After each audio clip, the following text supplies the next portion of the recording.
Buenas tardes y bienvenidos a esta edición un poquito especial de College 360. Digo especial porque no veis a Nacho, no veis a Jairo. Hoy me han dejado al mando porque hoy vamos a hablar con Artau Pascual. ¿Cómo estás, Artau? Buenas, David. Muy bien, activo ya. Llevamos un día bastante largo, como te he contado fuera de micrófono, y nada, con muchas ganas de pasarme por aquí. Yo tengo un pasado antes de dedicarme un poco al mundo del scouting, tengo un pasado podcaster, un pasado en la creación de contenido, entonces siempre me hace cierta ilusión estar en programas y ahí donde sea que se hable de baloncesto. Por supuesto, bienvenido y esta es tu casa. Él ya ha hecho un poco de spoiler. Artau es scout, trabaja para Eurohopes.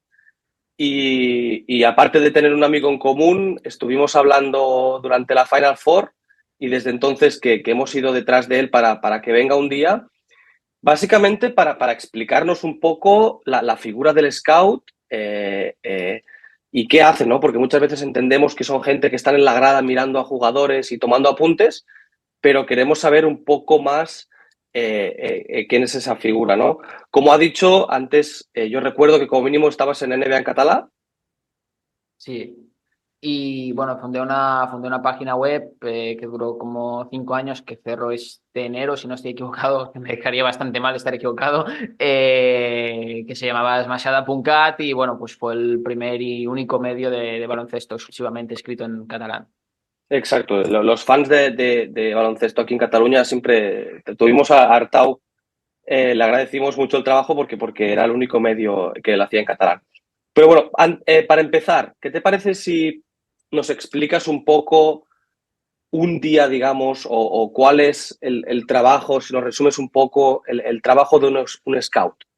¿Qué hace Artau Pascual como scout de Eurohopes? Sí, mira, es una pregunta que también nos va a servir para distinguir lo que es un scout a mi nivel, para entendernos, de lo que es un scout NBA. Un scout NBA tiene una agenda mucho más ajetreada, con muchos más viajes.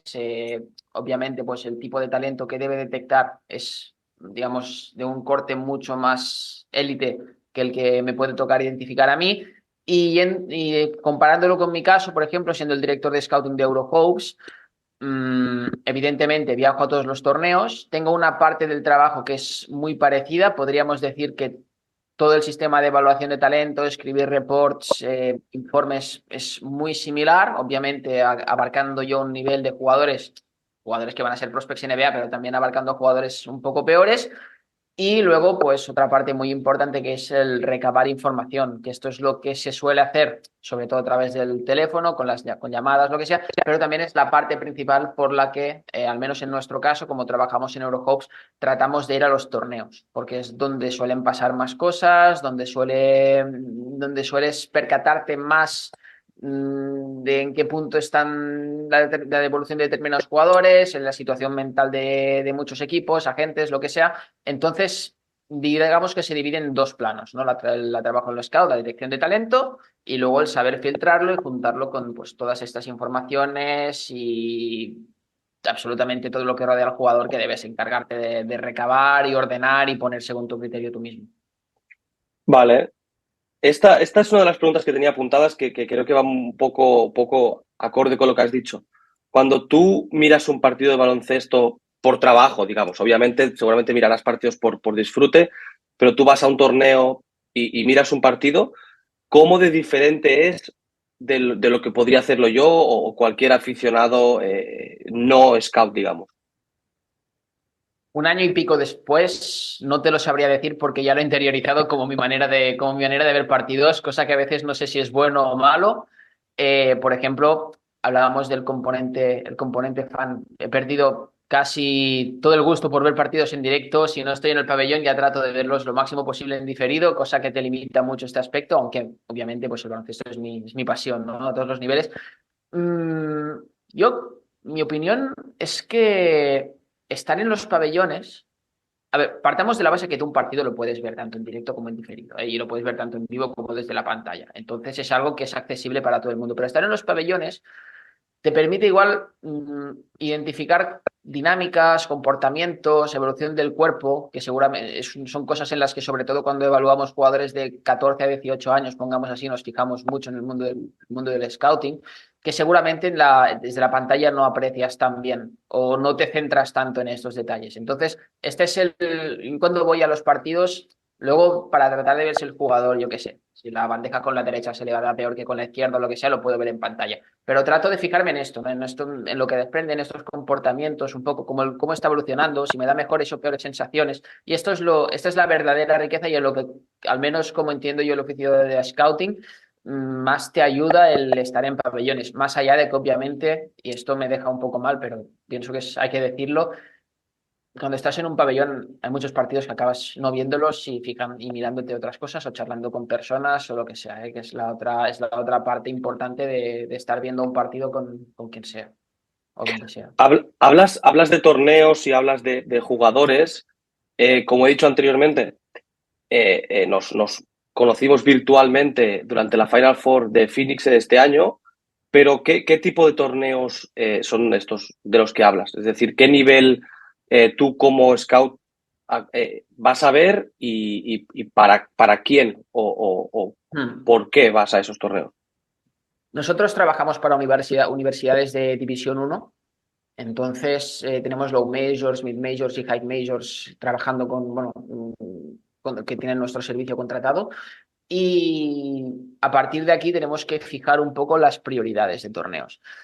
Tenemos 4, 8, 10, 12 eventos innegociables.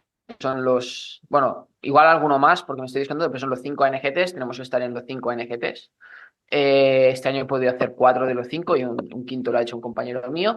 Y luego tenemos que estar en todos los eventos FIBA del verano, el Mundial y todos los europeos que se jueguen, tanto División A como División B. Al División C no llegamos, podríamos Ese, llegar ese, seguramente, pero tenemos que conciliarlo con otras cosas. ese Malta-Andorra que seguramente se va a ver Jordi Martínez. Sí. Vale, Pero, entonces, y vosotros entiendo que trabajáis, por tanto, con jugadores europeos, ¿no? mm, tenemos, sí, nosotros el target que tenemos de jugadores de los que hacemos evaluaciones son o europeos que estén jugando en cualquier otro continente, obviamente europeos que estén jugando en Europa, o jugadores de otros continentes que están jugando en Europa. Entonces, nosotros estos jugadores los filtramos según el nivel que consideramos que tienen. Es la información esencial que compartimos con las universidades. Y luego ya pues vamos actualizando sus reports bueno, a lo largo de sus años. Puede ser, por ejemplo, me lo invento, Berke Buyuktuncel, que se fue a UCLA el año pasado, pues igual el primer report de Berke en Eurohoops está desde 2017, cuando tenía 13 años. Entonces, una ventaja de suscrito a Eurohoops es pues que puedes tener los últimos 7 años de Berke Buyuktuncel ahí pues explicados desde la perspectiva de los varios scouts que han ido pasando por la empresa.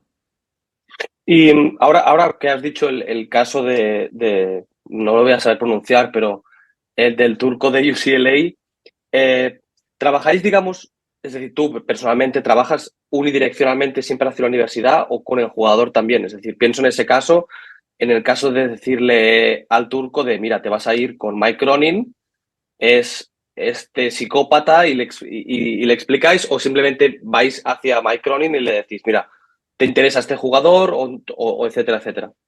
Hay casos y casos. Habitualmente nosotros, por norma general, obviamente después puede haber excepciones o porque conozcas al jugador o porque la gente te lo pide o cualquier historia. Nosotros, por norma general, no hablamos con el jugador. Y nuestra labor en el reclutamiento está muy limitada a solo sugerir el nombre y proporcionar toda la información que necesiten pues, para contactar con el jugador o para contactar con la gente o lo que sea. Aquí en teoría acaba nuestra tarea. Nosotros, de hecho, nuestra fuente de ingresos es la información que aportamos a la universidad. No vamos a comisión porque el jugador acabe allí, ni cobramos al jugador por dar promoción de él a ninguna universidad. Entonces, nosotros no nos involucramos en esto. Somos puramente un servicio orientado a la evaluación del jugador y a la facilitación del contacto, si es debido, para la universidad en cuestión que nos pregunte. Obviamente, puede haber, seguro que si me pongo a pensar, encuentro una excepción en el último año y medio, pero la norma general es esta. No le voy a decir a Will Punchel que Cronin es un psicópata. Vale, vale, no, digo, yo qué sé. alguien tendrá que decírselo, pero por lo que veo no eres tú en este caso. Eh, cuando hablamos en Phoenix, recuerdo que nos dijiste de no, tengo la agenda liada porque tengo que reunirme con universidades, ¿no? Entonces, cuéntanos en la medida de lo que puedas, qué haces tú en una reunión con una universidad americana como scout.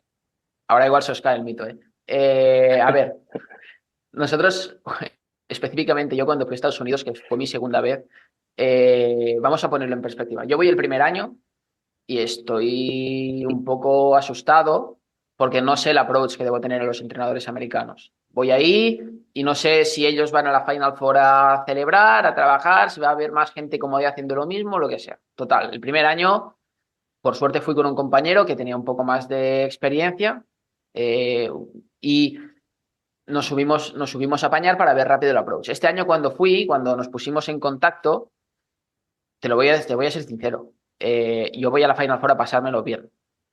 Algunos de estos entrenadores, lo que te decía, tengo reuniones, igual era irme a tomar una cerveza o una Fanta o lo que sea con X entrenador. Pero al final, claro, ellos viven en Estados Unidos, yo vivo en Europa, solo tenemos dos oportunidades para vernos al año, que son o en abril cuando yo voy ahí o en verano cuando ellos vienen aquí. Cuando yo voy ahí en abril, su temporada ha acabado. Haga un mes, haga dos o haga 4 días, su temporada ha acabado. Entonces, lo último que les preocupa a ellos es ir ahí a ver si pueden trabajar. Quieren pasárselo bien.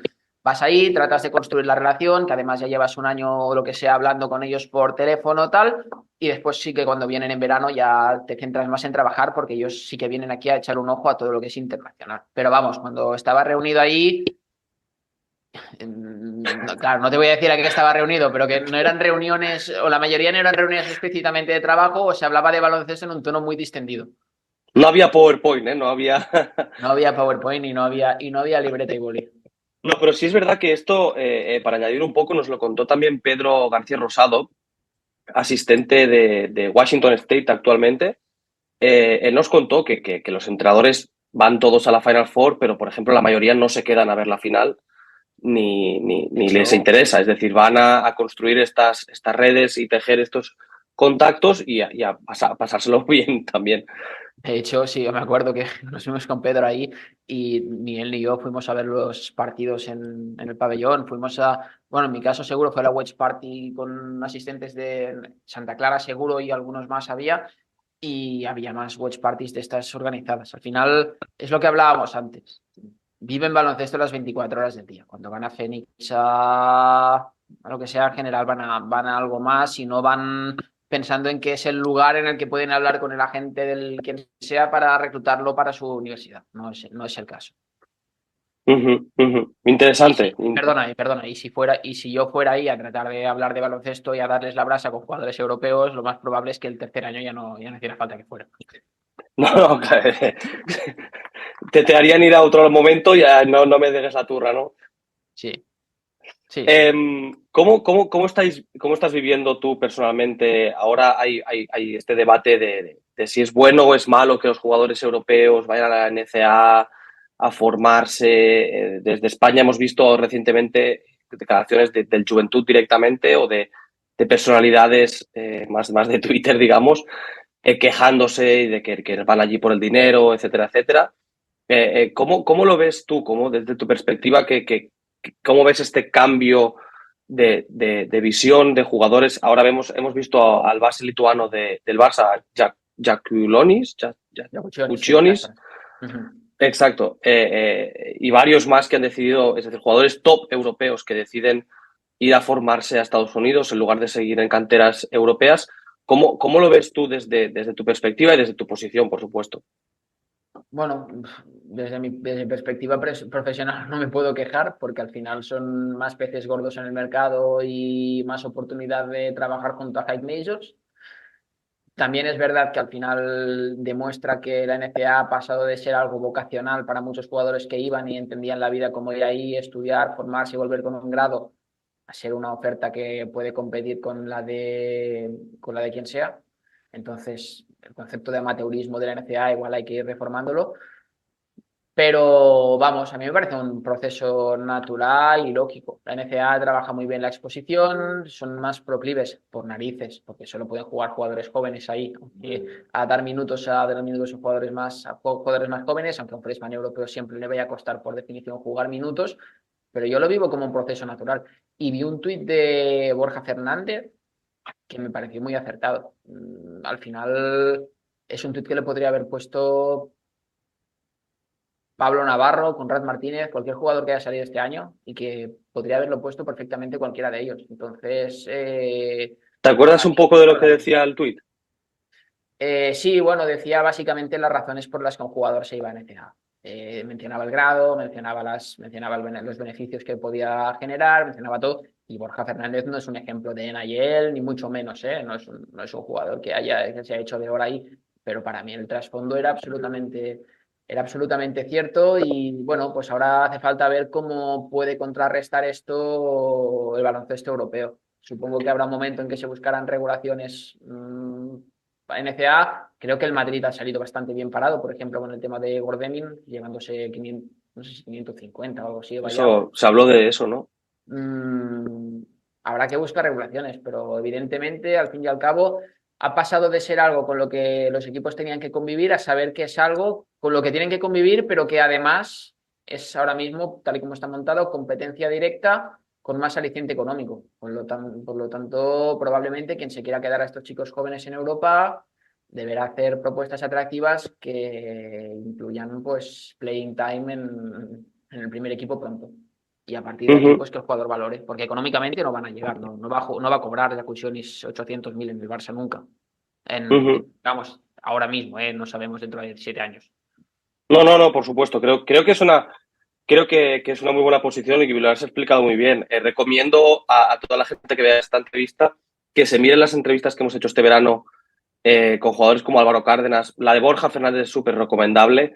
Aparte de Borja, me gusta mucho como estudiante. Yo he estudiado en la Universidad de Kentucky y como estudiante ya ves las instalaciones que hay. Es decir, eh, eh, eh, las instalaciones que debe tener un jugador, y Borja lo decía, en Montana tenían instalaciones que equipos ACB no tienen. Entonces, si en Montana, con todo el respeto y cariño del mundo para Montana, tienen esas instalaciones que no tendrán en Illinois para Jacuchonis, ¿no? Que no tendrán en UCLA para Adai, etcétera, etcétera. Entonces, este tipo de cosas que siempre pasamos por alto y que creemos que solo es el dinero, el dinero, el dinero, también hay que tenerlas en cuenta, por Al, supuesto. al final, perdona, hay otro factor que lo quiero decir también, que es que también corremos el peligro de que haya algunos agentes que se hayan pensado aquí que la NCAA es la panacea y traten de meter a sus jugadores en la mejor universidad posible sin saber, desde el desconocimiento absoluto, sin saber la conferencia, sin saber el nivel, sin saber el tipo de jugador que tienes entre manos y sin saber cómo es la rotación para estos chavales.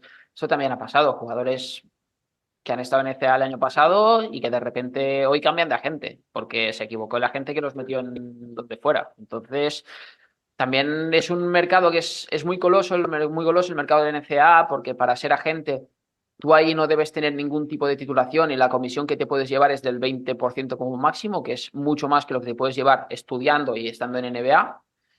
Entonces es un mercado que también va a necesitar como que nos vayamos poniendo todos un poco serios con este asunto, porque es todo mucho más inestable al mismo tiempo y los beneficios que puede reportar para gente que se meta ahí puramente por la oportunidad son muy grandes. Entonces el riesgo es aún mayor. Sí, sí. Es decir, antes has explicado perfectamente que tú como scout proporcionas información objetiva, es decir, al final lo que tú has visto, estadísticas, etcétera, eso es lo que recibe la universidad. Por tanto, ahí en medio se pierde algo que es todo lo de la gente, que es el que mete zarpazo también. Ya lo último en este sentido, porque tampoco nos queremos mojar demasiado, pero has hablado de Jacuchonis, dinero, el mito de que los europeos no pueden cobrar NIL, ya nadie se lo cree, ¿no? Bueno, pueden cobrarlo de otras formas. Lo que no pueden es generar el ingreso activo en Estados Unidos. Es decir, para ponerte dos ejemplos muy rápidos. Jacuchonis puede llevarse lo que sea que genere las ventas de su camiseta, porque esto es ingreso pasivo, pero Jacuchonis no se puede ir a Chicago y hacer un acto en el que él promocione su camiseta, porque esto es ingreso activo y cobrar por él, pero sí lo puede hacer en Vilnius, ¿sabes? Vale, Entonces, vale. este es el caso. Creo que muy bien explicado y muy fácil para entender. Para terminar ya esta parte de la entrevista, otro debate que está viendo últimamente, sobre todo con el tema de Bronny James y toda esta gente, diferencias, y ahora últimamente con Dan Harley, por supuesto, NBA, NCAA. Hay tantísimas diferencias, como se dice, como se cree, en jugadores, por supuesto, tú puedes hablar de ello, o realmente son ligas parecidas. ¿Cómo lo ves? Bueno, yo creo que hay bastantes diferencias. A mí la NCAA y la NBA se me asemejan muy poco. Creo que hay tres diferencias muy claras que son acierto. Los jugadores NBA tienen mucho más talento que los de NCAA. Espacios, que está estrechamente relacionado con el tema del talento y las dimensiones de los jugadores y todo, de ritmo, que también pues, es mucho más lento en NCAA que en NBA. Por estas tres cosas, para mí la NCAA no tiene nada que ver con la NBA. Yo, por ejemplo, cuando valoro un jugador para NCAA, me fijo en que sea duro, en que sea grande y en que sea atlético. Probablemente en NBA ninguna sería el número uno de las tres que me miraría. La primera que me miraría sería el talento, ¿sabes? Y a ver, evidentemente, en el caso de Demin, el talento va a pasar por delante, ¿eh? Si se lo recomiendo a BYU o a quien sea, el talento va a pasar por delante del tamaño, de la dureza y del atleticismo. Pero ya me entiendes que la norma Sí, general sí, va a sí. ser esta. No voy a recomendar a un jugador que crea que por la razón que sea, o no va a ser lo suficientemente atlético para estar en una conferencia, o no va a ser lo suficientemente duro, o es pequeño. Porque la mayoría de jugadores son terrenales, no son Demin o Sakuchonis. Ujú, ujú. Muy interesante. Si te parece, terminamos aquí por hoy, pero vamos a emplazar a la gente. Ahora hemos abierto el gusanillo de la NBA. La semana que viene publicaremos la segunda parte de esta entrevista dedicada más al draft y dedicada más a la parte de NBA, y Artau nos contará un poco sus impresiones. Muchísimas gracias, Artau. Creo que lo has explicado, creo que hemos sido mucho más informativos y didácticos de lo que yo pretendía al principio. Así que muchísimas gracias. Un abrazo, David. Igualmente. Hasta la semana que viene.